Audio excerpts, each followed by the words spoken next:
Hallelujah, praise the lord. ఈరోజు మన లేఖన భాగం యోహాను సువార్త 21వ అధ్యాయము 9వ వచనం. వారు దిగి దరికి రాగానే అక్కడ నిప్పులను వాటి మీద ఉంచబోయిన చేపలను రొట్టెయు కనబడెను. ఆమేన్. దేవునికి స్తోత్రం. హల్లెలూయా. మన ప్రభువును రక్షకుడైనటువంటి యేసుక్రీస్తు నామములో శాంతి టీవీలో ప్రసారం అవుతున్నటువంటి ఆయన హెచ్చవలసి ఉన్నది, హీ మస్ట్ ఇంక్రీజ్ అనేటువంటి అనుదిన ఆధ్యాత్మిక కార్యక్రమ వీక్షకులైన మీ అందరికీ ప్రత్యేకమైన వందనాలు తెలియజేస్తూ, మీకు ప్రత్యేకమైన అభినందనలు తెలియజేస్తూ, అపోస్తలుడైన పౌలు తన పత్రికలో చెప్పినట్టుగా కృపయు సమాధానము మీకు విస్తరించునుగా కానీ ప్రకటిస్తూ రండి, మనం దేవుని వాక్యాన్ని ధ్యానించుకుందాం. దేవుని వాక్యం ధ్యానించుకోవడం, దేవుని వాక్యంలో ఎన్నో సత్యాలు ఉన్నాయి. వాటిని తవ్వుకుంటూ ఏదో హడావిడిగా వెళ్ళిపోవడం అని కాదు, మెల్లగా మెల్లగా ధ్యానిస్తూ ప్రభు కృపను బట్టి యోహాను సువార్త ధ్యానాల్లో ఇది 635వ సందేశం. 634 సందేశాలు అయిపోయినాయి. 21 అధ్యాయాల్లో ఇన్ని సందేశాలు చేయడానికి ప్రభు సాయం చేశాడు. ఇక మనం ఇక్కడితో ఆగము, ఇలాగ కొనసాగుతూనే ఉంటాం. మనం ఇలాగా 1000 ఎపిసోడ్లు అనేటువంటి ఆ అనుభవంలోకి మనం వెళ్ళబోతున్నాం. ఇంకొక 365 సందేశాలు, అంటే ఇంచుమించు ఒక 1 ఇయర్కి మనం 1 ఇయర్ పైగా పడుతుంది. ఈ 1 ఇయర్ పైగా మనం యోహాను సువార్తలో 1000 మెసేజెస్ అనేటువంటి ఆ టార్గెట్ని రీచ్ అవుతాం. ఏదో రికార్డుల కోసం, టార్గెట్ల కోసం కాదు ఇవి. మనం ఇంకా ఒక అధ్యాయం నుంచి మ్యాక్సిమం మనం అలా చేసినట్లయితే ఇంచుమించు 46-47 సందేశాలు ఒక అధ్యాయం నుంచే 800 చిల్లర ఉన్నటువంటి 807 వచనాల వరకు ఉన్నాయి, 879 వచనాల వరకు ఉన్నాయి యోహాను సువార్తలో. ఇందులో నుంచి ఒక 1000 మెసేజెస్. తర్వాత ప్రభు చిత్తమైతే అపోస్తుల కార్యమో ఏదో పుస్తకం మనం ధ్యానించుకోవడానికి మనం ప్రయత్నం చేస్తాం. ఇక యోహాను సువార్త అంతా బాగా మనం ఇంచుమించు అలా ధ్యానించుకున్నాం కనుక మనకు పెద్దగా ఇంకా మన మనసు సమదృక్పథ సువార్తలైనటువంటి మాథ్యూ, మార్క్, లూక్ అనేటి వాటి మీదకి వెళ్ళేటువంటి అవకాశం లేదని నాకు అనిపిస్తుంది. లేదంటే ఈ 3 సువార్త సమదృక్పథ సువార్తలోంచి మనం త్వరగా ఇంచుమించు 78 అధ్యాయాలు ఉన్నటువంటి ఆ 3 సువార్తల్లోంచి కూడా మనం త్వరగా కొన్ని విషయాలు మనం ధ్యానించుకోవడానికి ప్రయత్నం చేద్దాం. గాస్పల్స్ను గురించినటువంటి ఒక అవగాహన మనకు కావాలి, సువార్తను గురించినటువంటి అవగాహన మనకు కావాలి. ఈ 4 సువార్తలు మనకు ఒక మంచి అవగాహనను కలుగు చేస్తున్నాయి. దేవుని స్తోత్రం. యేసు ప్రభువును వేరు వేరు కోణాల్లో ప్రజెంట్ చేసేటువంటి సువార్తలను మనం ధ్యానించాల్సినటువంటి అవసరం ఉంది. సువార్తలు అంటే కేవలం స్టోరీసే కదా. ఎస్, అవి స్టోరీస్ కావచ్చు. These are the biographies, different biography of Jesus. యేసు ప్రభు యొక్క జీవిత చరిత్ర వేరు కోణాల్లో మనం ఇక్కడ చూస్తున్నాం. అలాగైతే ఆయన జీవిత చరిత్రలో మిస్సింగ్ ఇయర్స్ పరిస్థితి ఏంటి అని మాత్రం అడగొద్దు. దాని గురించి 1-2 సార్లు నేను మీకు జ్ఞాపకం చేశాను. యేసు ప్రభు 12 సంవత్సరాల నుంచి 30 సంవత్సరాల వరకు ఏం చేశాడు, ఎక్కడున్నాడు, ఏంటి అనే వివరాల్లోకి, రకరకాల ఊహాగానాల్లోకి ప్రజలు వెళ్తున్నారు. వాటిలోకి ఇప్పుడు వెళ్ళడం లేదు. కానీ మన ధ్యానం నిమిత్తమై యోహాను సువార్త 21వ అధ్యాయము 9వ వచనాన్ని మనం ధ్యానించుకుందాం. గత ఎపిసోడ్లో కూడా అగ్ని అనుభవాలు అనే పేరుతో 3 మాటలు మనం నేర్చుకున్నాం. 3 సందర్భాల్లో ప్రత్యక్షమైనటువంటి అగ్ని. యేసు ప్రభు పునరుత్థానుడైన తర్వాత ఇంచుమించు 8-9 రోజులు తర్వాత లేదా 10 రోజుల తర్వాత జరిగినటువంటి ఈ సంఘటన ఒకటి, అనగా 21వ అధ్యాయంలో సంఘటన. 18వ అధ్యాయంలో ఫైర్ ఎక్స్పీరియన్స్, అది వాళ్ళు వేసుకున్నటువంటి ఫైర్. యోహాను సువార్త 21వ అధ్యాయంలో యేసు ప్రభు వేసిన ఫైర్. అపోస్తలుల కార్యము 2వ అధ్యాయంలో దేవుడు పంపినటువంటి ఫైర్. ఒకటి దేవుని బిడ్డలు వేసుకున్న ఫైర్ 18వ అధ్యాయంలో కనిపిస్తే, యోహాను సువార్త 21వ అధ్యాయంలో దేవుని కుమారుడు కలిగించిన అగ్ని మనం చూస్తే, అపోస్తలుల కార్యము 2వ అధ్యాయంలో దేవుడే స్వయంగా పంపినటువంటి అగ్నిని మనం చూస్తున్నాం. ఇవి 2 భౌతికమైన. యోహాను సువార్త 18, యోహాను సువార్త 21లో భౌతికమైన అగ్ని అయితే, అపోస్తలుల కార్యము 2వ అధ్యాయంలో దట్స్ ఎ స్పిరిచువల్ ఫైర్ని మనం చూస్తున్నాం. ఆ రొట్టెలు తిన్నవాళ్ళు ఆ 7 మంది, అది లిమిటెడ్గా ఉన్నటువంటి ఫైర్. కానీ ఈ స్పిరిచువల్ ఫైర్ లిమిటెడ్ కాదు, 120 మందికి పైగా ప్రజల దగ్గరికి వెళ్ళినట్టుగా మనం చూస్తున్నాం. దేవుని స్తోత్రం.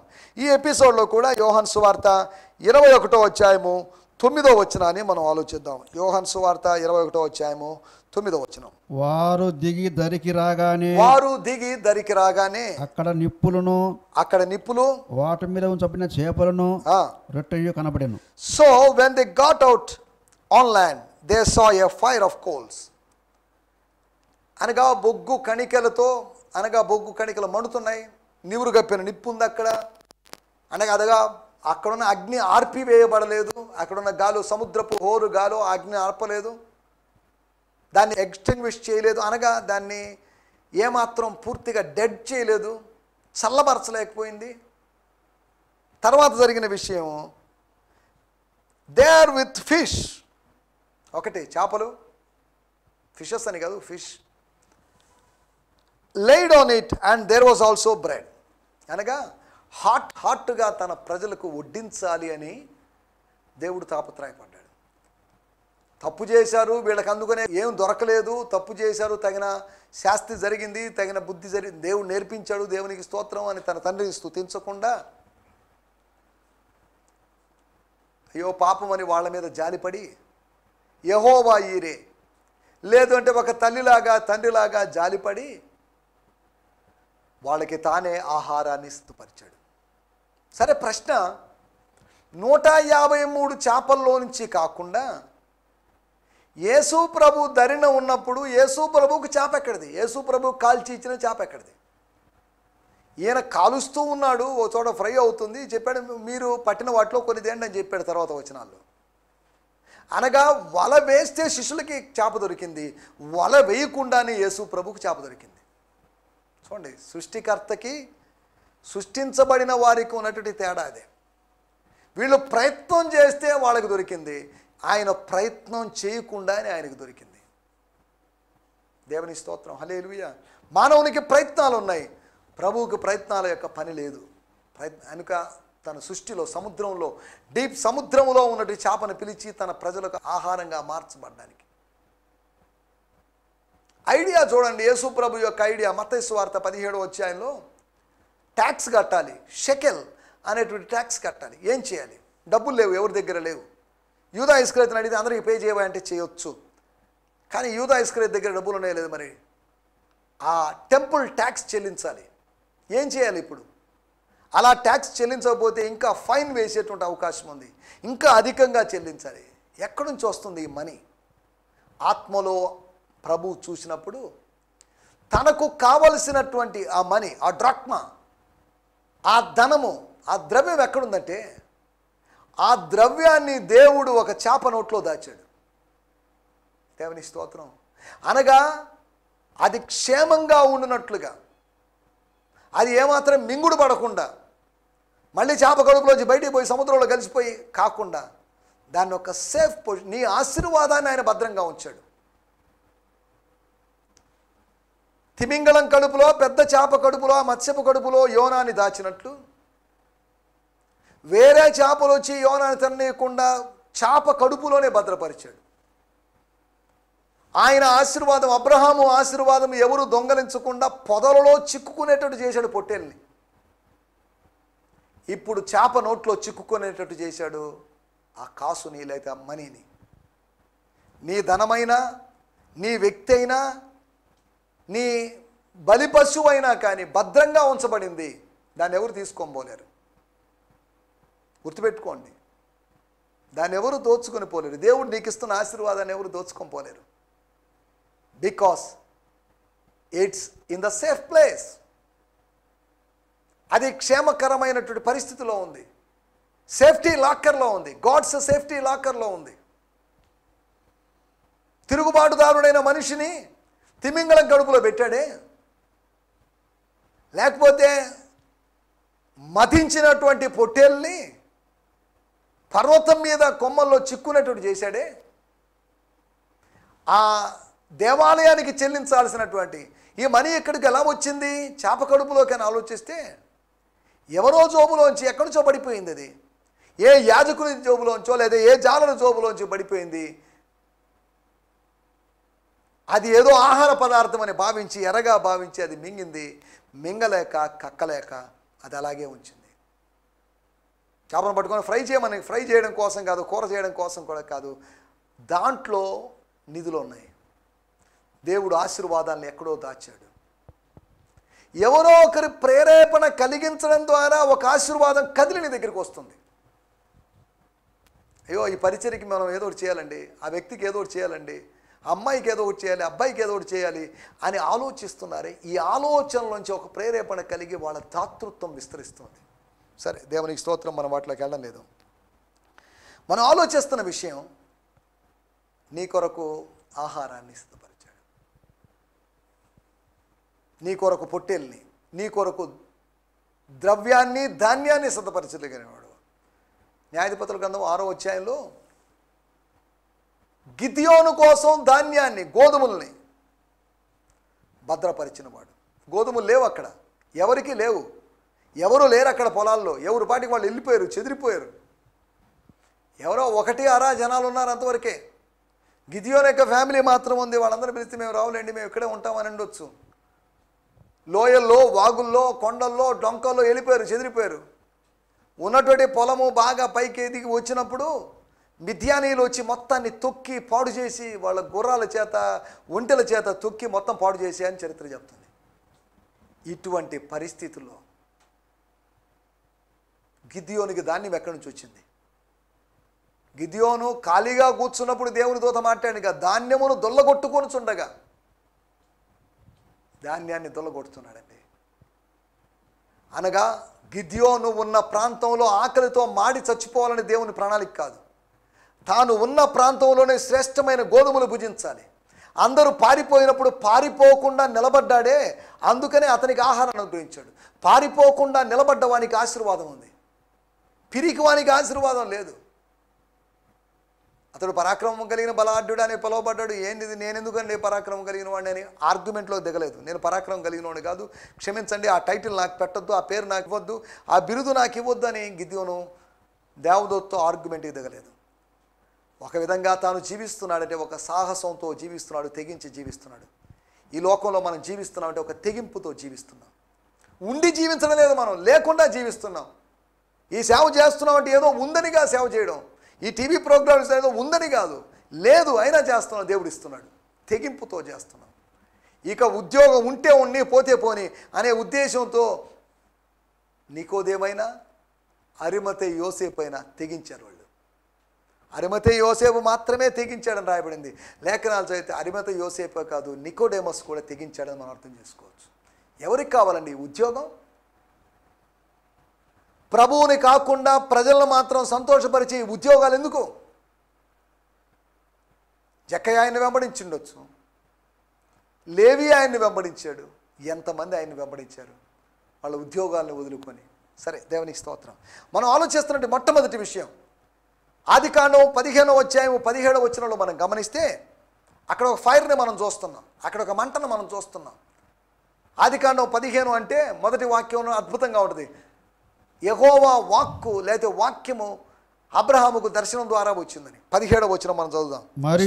మరియు ప్రొద్దుగుంకి కటిక చీకటి పడినప్పుడు రాగుచున్న పొయ్యి అగ్నిజ్వాలను కనబడి ఆ ఖండముల మధ్య నడిచిపోయాను. రాజుచున్న పొయ్యి, అగ్ని, ఆ ఖండముల మధ్యలో, ఖండించబడిన వాటి మధ్యలో, అబ్రహాము ఖండించిన వాటి మధ్యలో, అబ్రహాము చీల్చి ముక్కలు చేసిన వాటి మధ్యలో చూడండి, వాటిని 2 అటు ఇటుగా వేశాడు, వాటి మధ్యలోంచి అగ్ని వెళ్ళిందట. ఏంటిది, ఇలా ఎందుకు వెళ్ళింది అగ్ని? నేను ఎలా స్వతంత్రించుకుంటాను, ఇవన్నీ వాస్తవమా ఏంటి కథలు వచ్చినప్పుడల్లా ఇదే చెప్తుంటావు, నీ సంతానం అలా చేస్తాను ఇలా చేస్తానని చెప్తున్నావే, ఒక్క కొడుకును కూడా ఇవ్వకుండా ఎందుకు ఈ వాగ్దానాలు? నేను దీన్ని స్వతంత్రించుకుందని నాకు ఎలా తెలియను? నువ్వు చెప్పే వారసుడు ఎవరో నాకు తెలియదు, కానీ దమస్కు వాడైనటువంటి ఎలియాజరే నా వారసుడు అనిపిస్తుంది నాకు. నో అబ్రహాం, వాడు నీ వారసుడు కాదు. దేవుని స్తోత్రం. ఒకవేళ హాగరు ద్వారా తనకు పుట్టబోయేటువంటి ఇష్మాయేలు తన వారసుడు కాదు, లోతు కాదు తన వారసుడు, ఎలియాజరు కాదు తన వారసుడు, ఇష్మాయేలు కాదు అబ్రహాము వారసుడు. ఇస్సాకు మాత్రమే వారసుడు. గమనించాలి, 3 సార్లు అబ్రహాంకి మిస్టేక్ జరిగింది. ఫస్ట్ అనుకున్నాడు ఇంకెవరు, ఈ పిల్లోడే కదా నాతో పాటు తిరిగే పిల్లోడే కదా, వీడే కాదు నా వారసుడు. నో, వాడు నీ కుమారుడు కాదు, దేవుడు నీ కుమారుడిని ఇవ్వబోతున్నాడు. దేవుడు నీ కుమారుడిని ఇచ్చినప్పుడు వీరోళ్ళందరూ కుమారులందరూ పట్టుకుని నాకు కుమారులు ఎందుకు అనుకుంటావు? దేవునికి బిడ్డలను ఇచ్చాడు, దేవునికి సంతానాన్ని ఇచ్చాడు. ఆయన వాగ్దానం చేసిన వాడు నమ్మదగిన వాడు. లోతు కాదు నీ వారసుడు, మరెవరు? ఇక కన్ఫర్మ్ అండి, దమస్కు వాడైన ఎలియాజరు. నో నో నో, వాడు కూడా కాదు. ఈ బాధ్యతలు, ఇంటి బాధ్యతలు అనేక సంవత్సరాలకి ఇవన్నీ నిర్వహిస్తున్నాడే, వృద్ధాప్యంలో ఉన్న మాకు చేయూతగా ఉండి చేదోడు వాదోడు ఉంది వాడేగా. లోతు అనుకుంటే లోతు వెళ్ళిపోయాడు. ఎలియాజరు ఉన్నాడు. ఎలియాజరు ఆ పోస్ట్ని ఏమాత్రం ఊహించలేదు, తనకు అవసరం లేదు. తాను దాసుడిగా ఉన్నాడు, దాసుడిగానే సంతృప్తుడిగా ఉన్నాడు. He was satisfied with his servanthood in the house of Abraham. Abraham ఇంట్లో తన దాసుడిగా ఉంది. దట్స్ ఎనఫ్, చాలు. కొంతకాలానికి మరొక వ్యక్తి అక్కడ తయారయ్యాడు, హాగరు కుమారుడైనటువంటి ఇష్మాయేలు. ఏమైంది? ఇంకా ఎవరండి? ఇక లోతు కాదు, లోతుని తీసే లిస్టులోంచి ఎలియాజర్ను కూడా లిస్టులోంచి పక్కన పెట్టేద్దాం. మోస్ట్ ప్రాబబులీ వారసుడు ఎవరంటే ఇష్మాయేల్. దేవుడు స్పష్టంగా చెప్తున్నాడు, ఇష్మాయేలు కూడా కాదు నీ వారసుడు. ఇదేంటిది, మరీ బాగుంది, ఏంటి లాజిక్, ఏంటి తరగాస్, ఏంటిదంతా? ఎస్, 4వ వ్యక్తి వారసుడు. 4th man is the heir. 4th man అనేటువంటి ఆయన వారసత్వంగా వచ్చే వాటిని అనుభవించాలి. ఆ మంటల్లో, బబులోను మంటల్లో, 7 అంతలు చేయబడిన మంటల్లో 4వ వాడు ఇక్కడ వారసుడుగా వచ్చిన 4వ వాడు, ద 4th పర్సన్.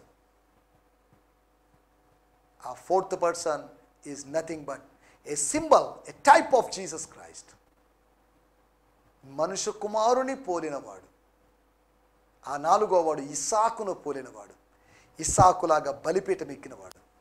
ఇస్సాకులాగా విధేయత చూపించినవాడు. దేవుని స్తోత్రం. మొట్టమొదటి విషయం మనం ఆలోచిస్తున్నాం, తాను ఒక మాటను చెప్పాడు, తాను ఒక నిబంధన చేశాడు, నిబంధనను నెరవేర్చడానికి ఫైర్ను పంపించాడు. Fire indicates that I will fulfil the covenant. నేను నా నిబంధన నెరవేరుస్తా. అబ్రహాం ఏదో సరదాగా టైంపాస్ కోసం దేవుడు మనతో మాట్లాడేవాడు కాదు, టైంపాస్ కోసం నిబంధన చేసేవాడు కాదు. అబ్రహాముతో నిబంధన చేశాడంటే, బ్లడ్ కవెనెంట్ చేశాడంటే, రక్తపు నిబంధన చేశాడంటే ఆషామాషిగా కాదు. ఏముంది, అబ్రహాం కొన్ని రోజులకి చచ్చిపోతాడు, అబ్రహాము వాగ్దానం నెరవేరలేదని. కానీ అబ్రహాము దాని గురించి మనసులో పెట్టుకోకపోవచ్చు, దేవుని మనసులో తాను చేసిన నిబంధన నెరవేర్చాలనే ఉంది. ఇర్మియా గ్రంథము 1వ అధ్యాయము 12వ వచనంలో రాయబడింది, నేను చెప్పిన మాట నెరవేర్చుటకు నేను ఆతురపడుచున్నాను. God is so eager to fulfil his promise. గుర్తుపెట్టుకోండి, డిసెంబర్ 31 వాగ్దానాల గురించి నేను మాట్లాడడం లేదు. God is so eager to fulfil the promise, not the promise of December 31st, but the promise you got in the presence of God or in the prayer. ప్రార్థనలో ప్రభు సన్నిధిలో పొందుకున్న అది వాగ్దానం. అబ్రహాముకు 7 వాగ్దానాలు చేశాడండి. ఆదికాండం 12వ అధ్యాయంలో December 31వ రాత్రి వాచ్ నైట్ సర్వీస్లో ఇచ్చిన వాగ్దానాలు కాదు అవి. ఈ రోజులో వాగ్దానాలు ఇచ్చి మనల్ని భ్రమపడుతున్నావు. ఈ వాగ్దానం సంవత్సరం మొత్తానికి ఇదే వాగ్దానం. సంవత్సరం మొత్తానికి కాదు, రోజుకు కావలసిన వాగ్దానాలు ఉంటుండగా సంవత్సరానికి ఒక వాగ్దానం తీసుకొని సంవత్సరానికి ఒకసారి దేవుడు మాట్లాడుతున్నాడు అన్నట్టుగా భ్రమపడ్డం ఎంత విచారకరం. He want to communicate with you daily. నీతో అనుదినము నిత్యము సంభాషించాలని ఆయన ఆశపడుతుంటే ఒక వాగ్దాన మొక్కను పట్టుకొని, ఒక చిన్న ప్రామిస్ పట్టుకొని దిస్ ఈజ్ మై ప్రామిస్ అని అనుకుంటున్నావే, మనం ఆలోచించాల్సిన విషయం. తాను నెరవేర్చడానికి ఒక ఎక్స్పీరియన్స్, ఒక ఫైర్ ఎక్స్పీరియన్స్ చూపించాడు. ఆ ఖండముల మీద అగ్ని దర్శనాన్ని ఇచ్చాడు. The vision of the fire ఇచ్చాడు. ఎందుకో తెలుసా? I will fulfil the promise. వాగ్దానం నెరవేరుస్తానని చెప్పడానికి. ఇది ఫైర్ కోవెనెంట్, ఇది అగ్ని నిబంధన. 2వ విషయాన్ని నేను మీకు జ్ఞాపకం చేస్తాను. నిర్గమకాండము 3వ అధ్యాయము 2వ వచనము. ఎక్సోడస్ 3:2. ఒక పొద నడిమిని అగ్ని జ్వాలలో యెహోవా దూత అతనికి ప్రత్యక్షమాయను. అతడు చూచినప్పుడు అగ్ని వలన ఆ పొద మండుచుండెను గాని పొద కాలిపోలేదు. దేవుని స్తోత్రం, హల్లెలూయా. బైబిల్లో వింతలు అనేకం ఉన్నాయి, గొప్ప వింతలు కూడా ఉన్నాయి. గొప్ప వింతల్లో ఒక వింత, ఈ గొప్ప వింత నేను చూడాలనుకున్నాడు. దగ్గరకు వస్తున్నప్పుడు దేవుడు మాట్లాడాడు, మోషే స్టాప్ దేర్, నీ పాదరక్షలు నీ చెప్పులు విడువు అని చెప్పాడు. ఎక్కడున్నావో మర్చిపోయావు కదా, దేవుని సన్నిధిలో ఉన్నావనే సంగతి మర్చిపోయావు కదా. This is the presence of God. ఎంతమందో ఎపిసోడ్లో చెప్పినట్టుగా ప్రెజెన్స్ అనే దానికి హీబ్రూ భాషలో పదం లేదు. This is the face of God. You are before the face of God. దేవుని ముఖానికి ఎదురుగా, దేవుని ఎదురుగా నువ్వు ఉన్నావు. బీ కేర్ఫుల్, జాగ్రత్త. ఎంతకాలం అడవుల్లో తిరిగినట్టు అవే చెప్పులు వేసుకొని అదే అనుభవాలతో ఇక్కడికి వస్తున్నావు అన్నో. I want to teach you a lesson. నేను నీకు పాఠం నేర్పించబోతున్నాను. ఏంటో తెలుసా, ఇశ్రాయేలు జనమంతా ఒక పొద అయితే వాళ్ళ మధ్యలో అగ్ని ఉంది, వాళ్ళ మధ్యలో దైవ సాన్నిధ్యం ఉంది. ఇశ్రాయేలులో శకునము లేదు, యాకోబులో మంత్రం లేదు. బిలాము చెప్పిన మాటలు ఇవి. దేవుని స్తోత్రం. యాకోబులో మంత్రాలు తంత్రాలు లేవు. దేవుని బిడ్డల మధ్యలో మంత్రాలు తంత్రాలు ఉండకూడదు, శకునాలు ఉండకూడదు, ఇంకా లోక సంబంధమైన ఉండడానికి వీల్లేదు. దేవుని స్తోత్రం. రెండో విషయం, ఆ పొద కాలిపోలేదు. 430 సంవత్సరాలు అగ్ని వంటి శ్రమల మధ్యలో ఉన్నప్పటికీ కూడా ఇశ్రాయేలు ప్రజలు కాలిపోలేదు, నాశనం అయిపోలేదు. వాళ్ళు ఇంకా అభివృద్ధి చెందారు. ఫరో అనుకున్నాడు, వీళ్ళని బాగా ఎంత అణిచివేస్తే అంత అణిగిపోతారు, అంతమైపోతారు అనుకున్నారు. కానీ ఆయనకు తెలియని విషయం, ఎంత అణిచివేస్తే వాళ్ళు అభివృద్ధి చెందుతారనే విషయం ఆయన మర్చిపోయాడు. స్ప్రింగ్ మనం ఎంత గట్టిగా ఒత్తామో అంత గట్టిగా పైకి ఎగిరి పడుతుంది. బంతిని ఎంత గట్టిగా మనం గోడకు కొట్టామో అది తిరిగి మన దగ్గరికే వస్తుంది. దేవుని బిడ్డల్ని ఎంత అణిచివేయాలని, ముని కోలలకు ఎదురు తన్నుట నీ కష్టం. ఫరోకైనా, హేరోదుకైనా, సౌలుకైనా, ఎవరికైనా కానీ ముని కోలలకు ఎదురు తన్నుట, ఏ మత ఛాందసవాదికైనా దేవుని బిడ్డను లేకపోతే తన్నుట, ఎదురు తన్నుట, గాయపడుట, లేకపోతే ఆయన్ని ఢీకొనుట కష్టం. ముని కోలలకు ఎదురు తన్నుట నీ కష్టం. అసాధ్యమని కాదు, సాధ్యమే. ముని కోలలకు ఎదురు తన్నుతున్నావే. మత ఛాందసవాదులు అనేకులు దేవుని బిడ్డలకు వ్యతిరేకంగా మాట్లాడుతున్నారు. రోడ్ల మీదకి వచ్చే ధర్నాలు కాదు మనం చేయాల్సింది, ప్రార్థన ద్వారా దేవుడు గొప్ప కార్యాలు జరిగిస్తాడు. సరే, దేవునికి స్తోత్రం. రెండో విషయం, ఆ అగ్నిని మనం చూస్తున్నాం. He want to lead his people. నడిపించాలి తన ప్రజల్ని.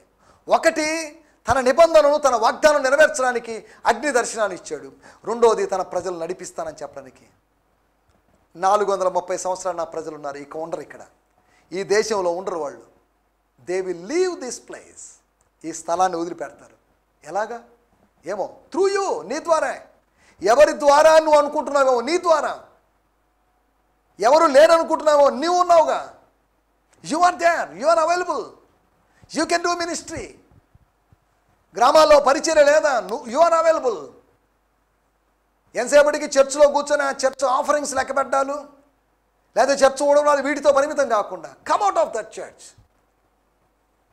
ఎక్కడ శూన్యత ఉందో, ఎక్కడ ఖాళీ ఉందో, ఎక్కడ అవకాశం ఉందో, ఎక్కడ ఆపర్చునిటీ ఉందో అక్కడికి వెళ్ళి పరిచర్య చేయాలి. చర్చ్ రాజకీయాలు చేయడానికి కాదు దేవుడు మనల్ని పిలిచింది. రాజ్య సువార్తను ప్రకటించడానికి దేవుడు మనల్ని ఎన్నుకున్నాడు. రాజకీయాలు చేయడానికి కాదు. రాజకీయాలు ఎవరికి కావాలండి? రాజ్య సువార్త ప్రకటన యొక్క అవసరత కావాలి.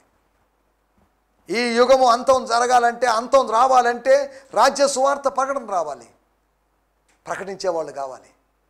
రాజకీయాలు కాదు కావాల్సింది. రెండో విషయం, నడిపించడానికి. అగ్ని దర్శనం దేనికంటే నెరవేర్చడానికి. ఒకటి నెరవేర్చడానికి, రెండు నడిపించడానికి. మూడో విషయం నేను చెప్పి ముగించేస్తాను. న్యాయాధిపతుల గ్రంథము 6వ అధ్యాయము 21వ వచనము. జడ్జెస్ 6:21. స్తోత్రం. అతడలాగు చేయగా యెహోవా దూత అతని చేతనున్న కర్రను చాపి దాని కొనతో మాంసమును ఆ పొంగని భక్ష్యములను, ఆ మాంసాన్ని, పొంగని భక్ష్యాల్ని ముట్టినప్పుడు అగ్ని ఆ రాత్రుల నుండి వెడలి ఆ మాంసమును పొంగని భక్ష్యమును కాల్చివేశను. ఆ మాంసమును, ఆ భక్ష్యాల్ని, మాంసాన్ని, ఆహారాన్ని మొత్తాన్ని కాల్చేసి. అంటే దాని అర్థం ఆ మాంసము, ఆహారము మిథ్యానీయులకు గుర్తుగా ఉందనుకుంటే, no more Midianites, no more Egyptians. నువ్వు చూసిన ఐగుప్తు నీకు మీద చూడవు. గిదియోను గుర్తుపెట్టుకో, నువ్వు చూస్తున్న మిథియాను లెక్క మీద చూడవు, నువ్వు చూస్తున్న శత్రువులు లెక్క మీద చూడవు. ఏమవుతారు? వాళ్ళు నాశనం అయిపోతారు. నాశనం చేయడానికి గిదియోను అనేటువంటి పరాక్రమశాలని ఏర్పాటు చేసుకొని, ఒక న్యాయాధిపతిగా ఏర్పాటు చేసుకొని తన ప్రజలకు విజయాన్ని అనుగ్రహించడానికి దేవుడు మీ స్థానిక సంఘ కాపరుల్ని, ఆత్మీయ నాయకుల్ని, దేవుని సంఘానికి విజయం అనుగ్రహించడానికి దేవుడు వారిని ఏర్పాటు చేసుకున్నాడు. గిదియోనులాగా ఏర్పాటు చేసుకున్నాడు. నా మాటలు ముగించేస్తున్నాను. అగ్ని దర్శనము దేనికి అంటే, ఒకటి నెరవేర్చడానికి అబ్రహాము జీవితంలో, అగ్ని దర్శనము దేనికి అంటే మోషే జీవితంలో, ఇశ్రాయేలు ప్రజల జీవితంలో నడిపించడానికి. మూడోది అగ్ని దర్శనం దేనికంటే గిదియోను జీవితంలో మనం ఆలోచిస్తే నాశనం చేయడానికి. To remove, wipe away all the enemies. దేవుని స్తోత్రం. దయచేసి తలలో ఉంచండి, చిన్న ప్రార్థన చేసుకుందాం. అందరు దయచేసి కళ్ళు మూసుకుందాం, ప్రార్థనలో ఏకీభవిద్దాం. ఎందుకు చివరిన ప్రార్థన చేస్తున్నామంటే, ఈ విన్నటువంటి వాక్యం దీని యొక్క అప్లికేషన్ కొరకు మనం ప్రభు యొక్క, అనగా ఈ వాక్య అన్వయింపు కొరకు ప్రభు సాయం కోరుతున్నాం. ప్రార్థన చేసుకుందాం. పరిశుద్ధుడమైన మా దేవా, మీకు వందనాలు చెల్లిస్తున్నాం. అగ్ని అనుభవాలు మేము చూసాం, అగ్ని దర్శనాలు, 3 దర్శనాలు మీరు మాకు వాటి గురించి బోధించారు. అబ్రహాము జీవితంలో నెరవేరుస్తాను అని చెప్పడానికి అగ్ని అనుభవం, మోషే జీవితంలో నడిపిస్తాను అని చెప్పడానికి అగ్ని అనుభవం, గిదియోను జీవితంలో నాశనం చేస్తాను అనడానికి అగ్ని అనుభవం. మా జీవితాల్లో కూడా నెరవేరుస్తూ, నడిపిస్తూ, శత్రువు నాశనం చేస్తూ జయకరంగా మీరు మమ్మల్ని నడిపించమని, అటువంటి దర్శనాన్ని, ఫైర్ విజన్ని మీరు మాకు అనుగ్రహించింది, మేలు చేయమని యేసుక్రీస్తు నామములోనే ప్రార్థించడుగుతున్నాం తండ్రి. ఆమేన్, ఆమేన్. దేవుని స్తోత్రం. మీ అందరికీ వందనాలు. ప్రభు చిత్తమైతే మరొక ఎపిసోడ్లో కలుసుకుందాం. హల్లెలూయా. ఈ సందేశము మీకు ఆశీర్వాదకరంగా ఉందని నమ్ముచున్నాము. ప్రార్థన అవసరతల కొరకు మమ్మల్ని సంప్రదించవలసిన మా చిరునామా గిద్యోన్ మిషన్ చర్చ్, 6వ వీధి, శాంతినగర్, నెల్లూరు 4, ఆంధ్రప్రదేశ్. పిన్ 524004. మా ఫోన్ నంబర్లు 7036443613 మరి ఒక నంబర్ 9392293010. మా ఈమెయిల్ ఐడి gfihmi2015@gmail.com. దేవుడు మిమ్మును ఆశీర్వదించునుగాక. ఆమేన్.